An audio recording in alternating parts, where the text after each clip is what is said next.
तू आता येतोस इकडे ये आणि असे शब्द सिंधुदुर्गात बोलून दाखव. मग परत जायचा रस्ता कुठून जातो तो मी दाखव.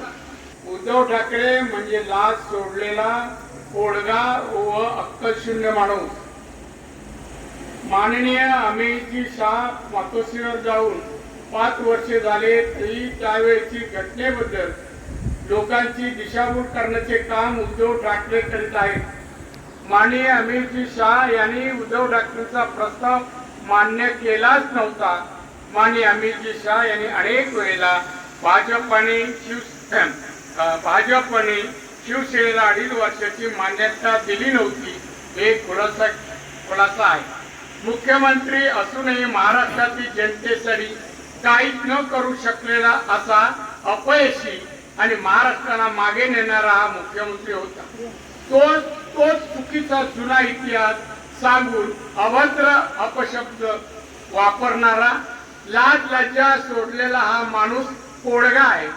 सत्ता गेल्याने आणि डोळ्यासमोर 40 आमदार सोडून गेल्यामुळे हा माणूस अपयशाने व भविष्याच्या चिंतेने वैफल्यग्रस्त झाला आहे. भाजपने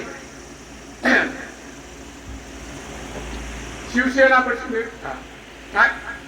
माननीय बाळासाहेब ठाकरे यांनी शिवसेना पक्ष निर्माण केला व देशभर पसरवला. या कार्ट्याने माणसाने साहेबांच्या नंतर काही वर्षातच शिवसेना पक्ष संपवला. ते त्याला उत्तर देऊ नये, कारण आमच्या देवेंद्र बद्दल ज्या भाषेत बोलला ना त्याला हे उत्तर आहे. सहसा आम्ही देत नव्हतो पण त्याचं कमी होत नाही. आता त्याला सांगता मी आता खासदारकी लढवतो. तू आता येतोस इकडे ये आणि असे शब्द सिंधुदुर्गात बोलून दाखव. मग परत जायचा रस्ता कुठून जातो तो मी दाखव. हे नाहीच आहे.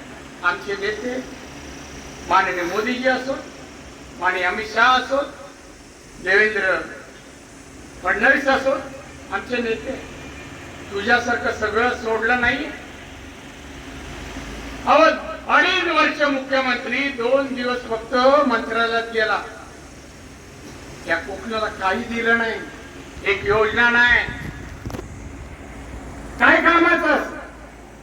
आंब्याचं जर लावलं, खत घातलं, फवारणी केली, वाढत गेलं आणि आंबे लागले ना काय शेतकरी काय म्हणतो, काय कामाचं आहे झाड, एवढी मेहनत केली आपण. तसं आम्ही म्हणतो नुसताच वाढला हो.